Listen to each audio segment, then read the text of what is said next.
La place d'Italie est remplie de milliers de manifestants. Dans le cortège de la capitale, des représentants de toutes professions et des manifestants de tout âge, tous venus pour montrer leur opposition à la réforme des retraites que veut instaurer le gouvernement d'Emmanuel Macron. Il est inadmissible qu'on fasse 2 ans de plus, 2 ans ferme comme on dit, quelles que soient les mesures autour qui accompagnent cette réforme. C'est un recul social sans précédent et de façon dogmatique, car il n'y a aucune raison d'avoir cette réforme aujourd'hui. Les 8 principaux syndicats français se sont de nouveau mobilisés massivement dans la rue ou en grève. Ils espèrent réussir à bloquer cette réforme par tous les moyens possibles.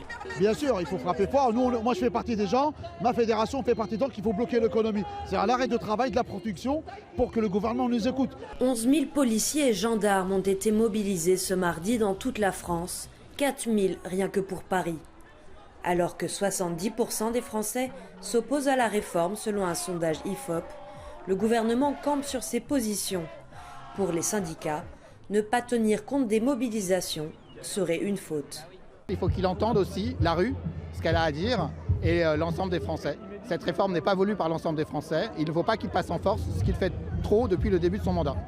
Reste à savoir si la colère de la rue sera entendue. Ce dimanche, la Première ministre Elisabeth Borne a qualifié cette réforme de non négociable. En attendant, le projet de loi est étudié en commission et sera présenté à l'Assemblée nationale dès la semaine prochaine.